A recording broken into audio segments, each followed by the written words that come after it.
ಎಲ್ಲರೂ ಈ face lift ಅಂದ್ಬಿಟ್ಟು ಎಲ್ಲಿ ಡಬಲ್ ಚಿನ್ ಬರಬಾರ್ದು ಅಂತ ಮೇಲ್ಮೇಲೆ ಇದು ಅಭ್ಯಾಸ ಮಾಡಿಬಿಟ್ಟಿದ್ದಾರೆ. ಎಲ್ಲ ಮಸಾಜ್ ಮಾಡೋರೆಲ್ಲ ಹಾಗೆ ಮೇಲೆ ಹೋಗಬೇಕು, ಅಪ್ವರ್ಡ್ ಸ್ಟ್ರೋಕ್ ಆಗಬೇಕು ಅಂತ. ನಮಗೆ ಬರೀ ಡಬಲ್ ಚಿನ್ ಕಾಣಿಸ್ಬಾರ್ದು ಅನ್ನೋಕ್ಕಿಂತ ಆ ಇಲ್ಯೂಷನಿಂದ ಹೊರಗೆ ಬಂದು ನಮಗೆ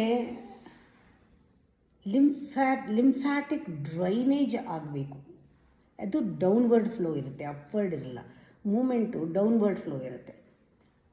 ಈಗ ಇಲ್ಲಿಂದ ಹೋಗಬೇಕಾದ್ರೆ ಹೀಗೆ ಬಂದು ಇಲ್ಲಿ ಡ್ರೈನ್ ಆಗುತ್ತೆ, ಹೀಗೆ ಬಂದು ಇಲ್ಲಿ ಡ್ರೈನ್ ಆಗುತ್ತೆ.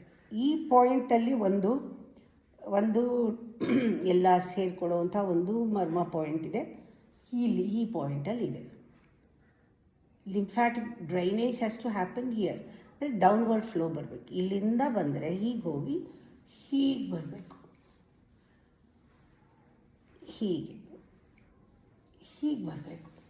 ಹೀಗಲ್ಲ. ಇನ್ನು ಸ್ವಲ್ಪ ದಿನ ಮಾಡಿ ನಿಮಗೆ ಗೊತ್ತಾಗುತ್ತೆ ಆವಾಗಲೇ.